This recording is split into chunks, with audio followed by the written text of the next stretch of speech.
Гледавте на Слободен печат, јас сум Александра Вуксановиќ. Започнуваат вести.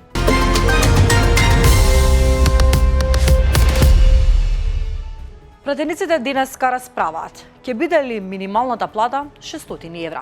Овластен предлагач е председателот на Социјалдемократскиот сојуз на Македонија Венко Филипче. Со предложените измени се предвидува минималната плата во државата да биде утврдена на 600 евра.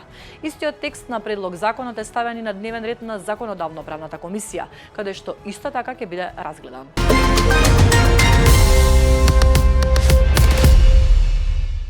Артан Груби доби куќен притвор и одземен му е пасошот, откако основното јавно обвинителство Скопје процени дека доказите за постапката во најголем дел се обезбедени, но и дека тој доброволно се пријавил и се предал на полицијата. Обвинителството посочува дека постојат индиции дека во притворското оделение не може да се гарантира неговата лична безбедност, а загрозена е безбедноста на неговото семејство.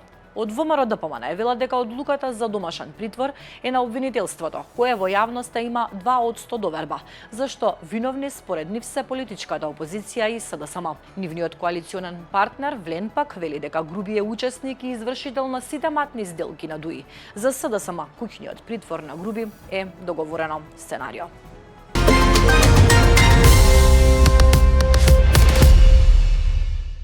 Осумдесетитригодишната Слободанка Арсовска од Куманово, благодарение на својата присебност и храброст, през 6 месеци успеала да преживее напад од 25-годишниот ТБ од село Драгоманце, општина Старо Нагоричане, кој сега е осомничен како серијски убиец, пишува kumanovonews.mk.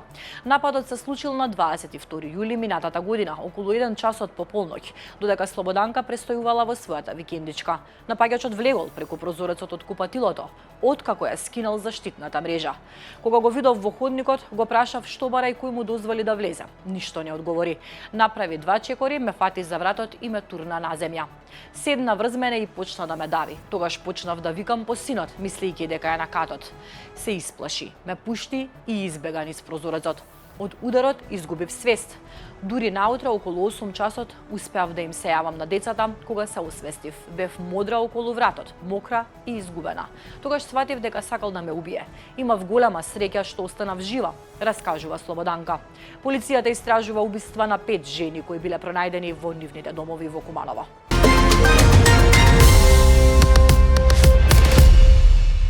Четири години од почетокот на руската инвазија врз Украина. Пред 4 години на денешен ден Русија ја нападна Украина, започнувајќи ја најголемата војна на европско тло од 1945 година.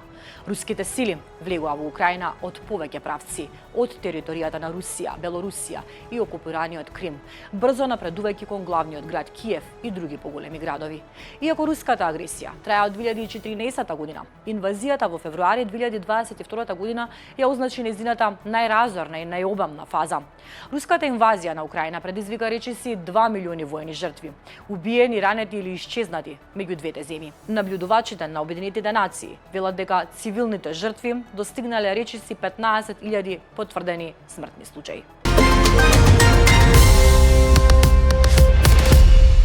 Рускиот председател Владимир Путин не ги постигна целите на војната што ја започна против Украина и не го скрши моралот на украинскиот народ, рече украинскиот председател Володомир Зеленски во видео објавено денес на 4-та годишнина од почетокот на руската инвазија.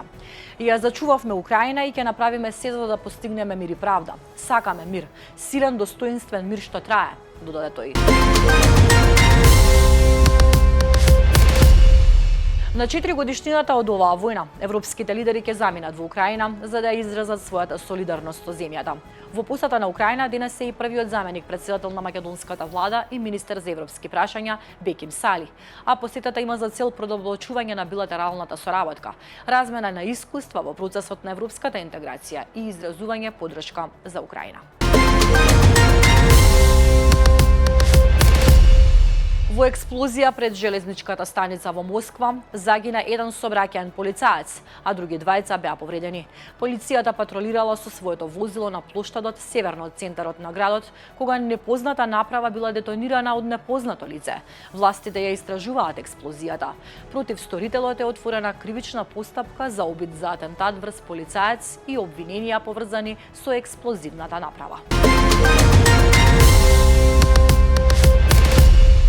Русија покрена кривична истрага против основачот на Телеграм Павел Дуров. Русија го истражува Дуров како дел од кривична постапка за олеснување на терористички активности. Reuters не можеше веднаш да се контактира со Дуров за коментар за извештајот, но во последните денови Телеграм негираше мноштво обвинувања од Русија дека апликацијата е рај за криминални активности и дека е компромитирана од западните и од украинските разузнавачки служби. Ирански воен хеликоптер се урна денеска на пазар за овошје во централната покрајна Исфахан, при што загина пилотот, копилотот и двајца трговци. Експертите велат дека Иран има слаба безбедност на воздухопловството, со повторени несреќи, од кои многумина вклучуваат авиони купени пред Исламската револуција во 1979 година и на кои им недостасуваат оригинални резервни делови за одржување. Американската војска соопшти дека погодила брод за шверц на дрога во Карибите, при што загинале тројца мажи, што е најнов ваков инцидент во последните месеци во регионот. Администрацијата на Трамп го фали својот успех во неутрализирањето на осомничени бродови за шверц на дрога во Карибите.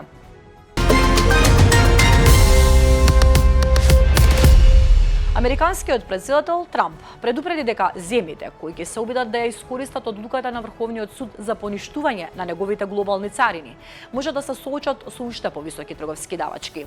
Ова следи по пресудата со која судот оцени дека претседателот не може да воведува широки глобални царини врз основа на законот за вонредни економски овластувања. Кина создава модел на вештачка интелигенција различен од американскиот. Насловите веќе се предвидливи. САД ги ограничуваат извозите на чипови кинески лаборатории, представуваат конкурентни модели, а аналитичарите пресудуваат кој победува во трката за вештачката интелигенција. Суштината не е во тоа кој ќе изгради најмоќен модел, туку каква улога различните општества и доделуваат на интелигенцијата. Во Силиконската долина ви се гледа како истражување на границите колку далеку може да оди општата интелигенција и дали треба да се регулира. А во Пекинг прашањето е поинакво: како интелигенцијата да се интегрира во општеството и во националната инфраструктура. Кинеската стратегија ја третира ВИК како капацитет што треба системски да се вгради во логистиката, здравството, финансиите и во урбаното управување. Таа станува дел од државната архитектура. УХМР за денеска најави променливо облачно време со сончеви периоди. Кон крајот на денот и во текот на ноќта ќе има повремен локален дожд, а на повисоките планини во западните делови услови за слаб снег. Ќе дува слаб до умерен наместа повремено засилен ветер во западните делови од западен, а во источните и долж по Вардарието од северозападен правец.